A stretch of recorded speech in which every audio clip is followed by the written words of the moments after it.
Olá, seja bem-vindo.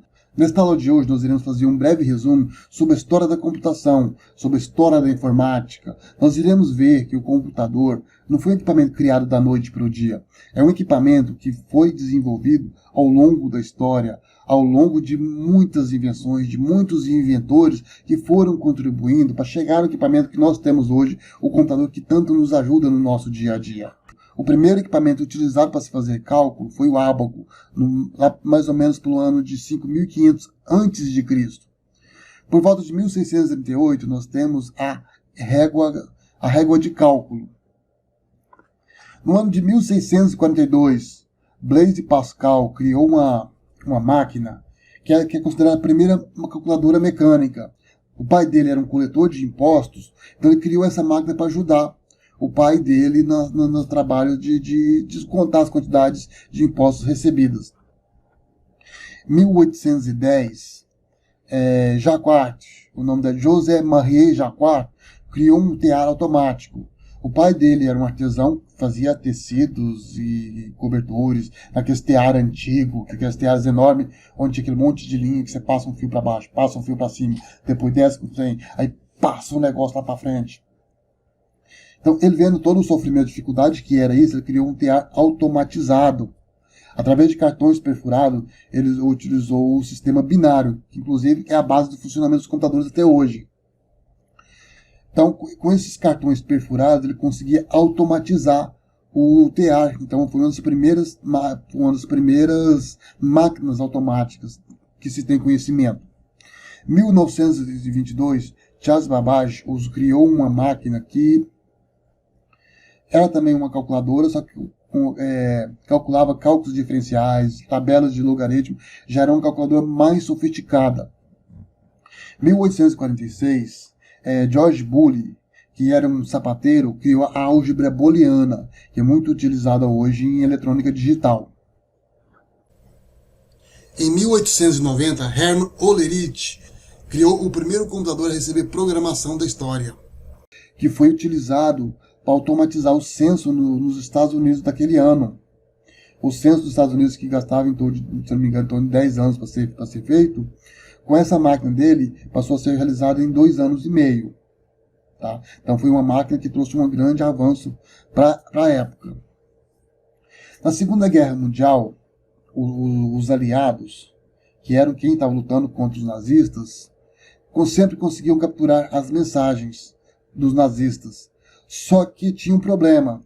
Os nazistas tinham uma máquina de criptografia muito poderosa. Então os aliados não conseguiam decriptografar as mensagens. Foi então que apareceu Alan Turing, que é um cientista que gostava muito de quebra-cabeça e se propôs a desenvolver uma máquina que conseguisse quebrar a criptografia das mensagens dos nazistas. Tem até um episódio na história, realmente, Alan conseguiu, depois de 3 anos de pesquisa, Turing conseguiu desenvolver a máquina. Tem um episódio na Segunda Guerra Mundial, que é chamado Dia D, que é o dia que as tropas aliadas desembarcam na Normandia. Ali, com o desembarque das tropas na Normandia, os nazistas começaram a perder a Segunda Guerra Mundial. Alguns historiadores falam que sem essa máquina de Turing, o dia D não seria possível. E com isso a Segunda Guerra Mundial já teria durado muitos anos ainda. Tem um filme chamado Jogo de Imitações, o que conta a história de Alan Turing. Então, se tiver um pouco mais de curiosidade, saber como é que foi, como é que criou essa máquina, assiste esse filme que você vai gostar. É um filme muito bom que conta realmente a história como aconteceu. A computação moderna ela foi dividida em gerações. Sempre que acontecia algum evento que realmente trazia uma grande evolução, iniciava-se ali uma nova geração. A primeira geração, que foi de 1946 a 1959, foi com o invento dos grandes computadores. Os primeiros computadores que seguem mais ou menos a arquitetura do que temos hoje. Eram computadores gigantescos. Nessas fotos aqui, nós temos o ENIAC. Além do ENIAC, nós temos o UNIVAC, temos o Colosso, que realmente eram computadores enormes, que ocupavam andares inteiros. Eram computadores à base de válvulas, que as válvulas eram enormes, e com isso gerava-se muito calor. Devido a esse grande calor, a quantidade de fio necessário para esse computador era muito grande, porque a fiação não podia ficar passando perto das válvulas. Tá? Então, o que fazia ele ter esse grande computador e muito complexo de ser manuseado. Se na segunda geração, de 1959 a 1964, as válvulas foram substituídas pelo transistor, o que diminuiu muito os computadores, porque o transistor hoje em dia é a base do funcionamento dos processadores e de todos os equipamentos. Aliás, houve um grande avanço com o surgimento do transistor. Terceira geração, de 1964 a 1970. Surgem os primeiros circuitos integrados, ou seja, dentro de mesma pastilha, mesmo envelope, era possível colocar vários componentes ali dentro, que eram chamados de circuitos integrados, o que proporcionou uma grande diminuição no tamanho dos computadores. Nessa época que começaram a surgir os primeiros PCs, que são os Personal Computer. O primeiro computador que eu fiz no meu curso era mais ou menos desse modelo aqui, ó. Eu já tive um desse aqui também, só que um cliente me deu, só que eu cheguei, era muito complicado, não tinha programa, usava um disquetão grandão assim, nem cheguei a usar ele direito. Quarta geração, é aqui que as coisas começam realmente a ficar interessantes. Durante essa década de 1970, os computadores evoluíam 25 a 30% por ano. Então foi uma evolução muito rápida. Isso graças à criação do transistor e à criação do circuito integrado.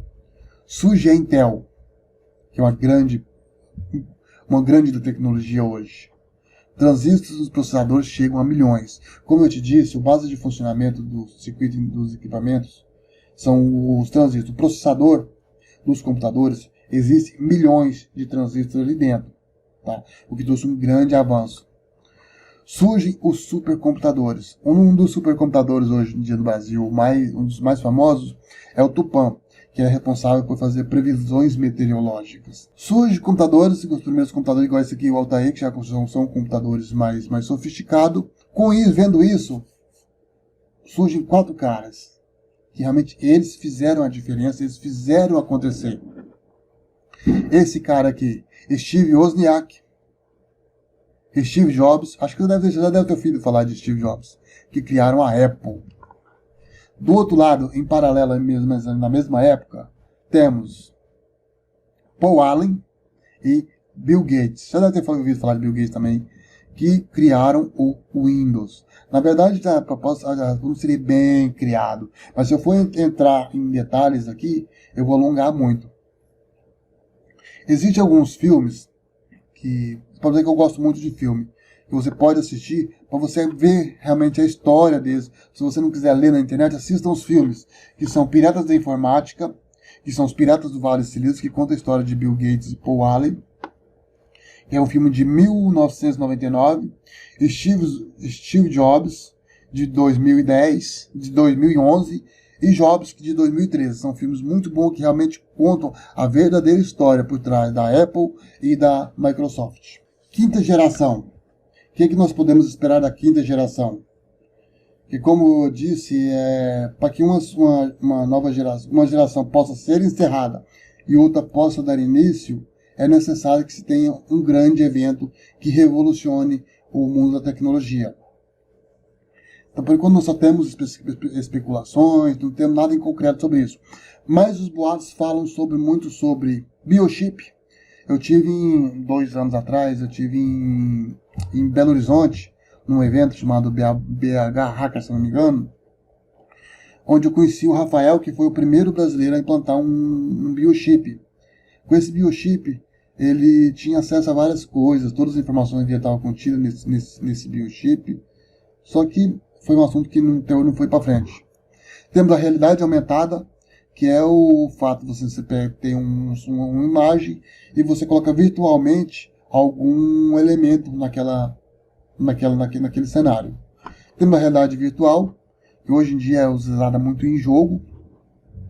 Inteligência artificial, que é fazer com que o computador pudesse assim, pensar por si só. Uma outra tecnologia também que pode despontar nos próximos anos seria o computador entender a linguagem humana, porque os computadores não entendem nossa linguagem. Às vezes você acha que quando você faz um comando, por exemplo, no Google tem que você faz os comandos para o Google por voz. Na verdade, ele não está entendendo. Existe um modulador que recebe a sua voz e converte para a linguagem de máquina. Isso não é entender. Isso é uma conversão. Aí a computação quântica. O que é a computação quântica? No computador atual, existe o bit, que é o princípio de funcionamento do computador. Um bit pode possuir dois estados, ligado ou ligado, 0 ou 1. Ou seja, ele é um ou é outro. Na computação quântica, o mesmo elemento pode assumir dois estados. Pode ser, por exemplo, se for ligado, pode ser ligado e desligado, dependendo de uma certa circunstância.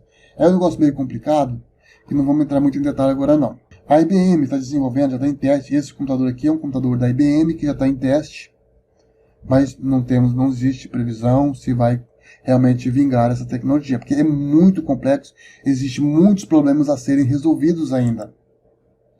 Essa foi nossa aula de hoje, espero que vocês tenham gostado, nos vemos na próxima aula.